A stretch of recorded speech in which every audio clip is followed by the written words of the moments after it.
A Declaration of the Independence of Cyberspace by John Perry Barlow, February 8, 1996.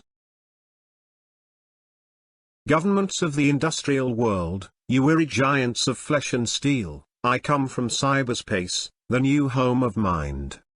On behalf of the future, I ask you of the past to leave us alone. You are not welcome among us. You have no sovereignty where we gather. We have no elected government, nor are we likely to have one, so I address you with no greater authority than that with which liberty itself always speaks. I declare the global social space we are building to be naturally independent of the tyrannies you seek to impose on us. You have no moral right to rule us, nor do you possess any methods of enforcement we have true reason to fear. Governments derive their just powers from the consent of the governed. You have neither solicited nor received ours. We did not invite you. You do not know us, nor do you know our world. Cyberspace does not lie within your borders.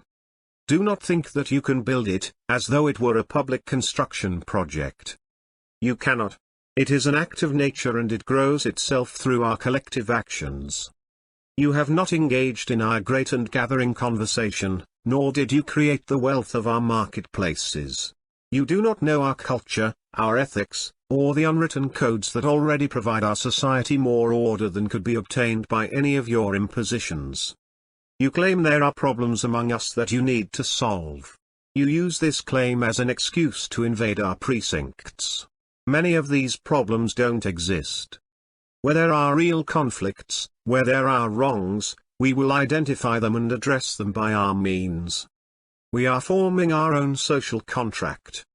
This governance will arise according to the conditions of our world, not yours. Our world is different. Cyberspace consists of transactions, relationships, and thought itself, arrayed like a standing wave in the web of our communications. Ours is a world that is both everywhere and nowhere, but it is not where bodies live. We are creating a world that all may enter without privilege or prejudice accorded by race, economic power, military force, or station of birth. We are creating a world where anyone, anywhere may express his or her beliefs, no matter how singular, without fear of being coerced into silence or conformity. Your legal concepts of property, expression, identity, movement, and context do not apply to us. They are all based on matter, and there is no matter here. Our identities have no bodies, so, unlike you, we cannot obtain order by physical coercion. We believe that from ethics, enlightened self-interest, and the commonweal, our governance will emerge.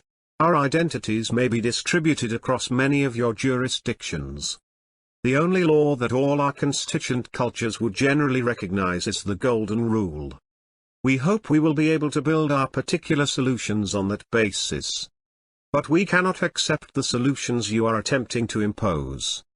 In the United States, you have today created a law, the Telecommunications Reform Act, which repudiates your own constitution and insults the dreams of Jefferson, Washington, Mill, Madison, de Tocqueville, and Brandeis. These dreams must now be born anew in us.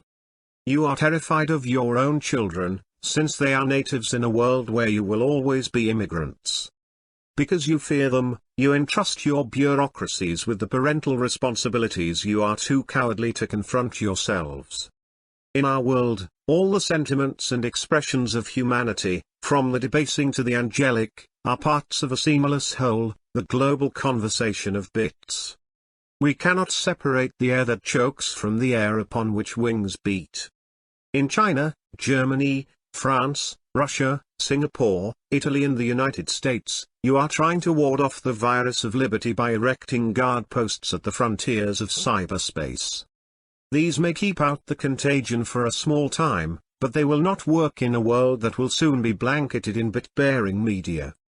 Your increasingly obsolete information industries would perpetuate themselves by proposing laws, in America and elsewhere, that claim to own speech itself throughout the world.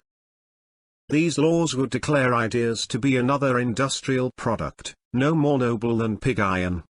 In our world, whatever the human mind may create can be reproduced and distributed infinitely at no cost. The global conveyance of thought no longer requires your factories to accomplish.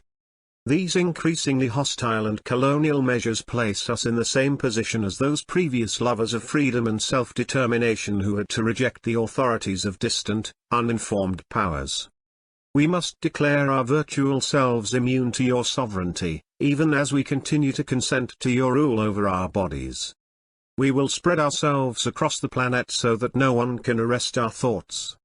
We will create a civilization of the mind in cyberspace.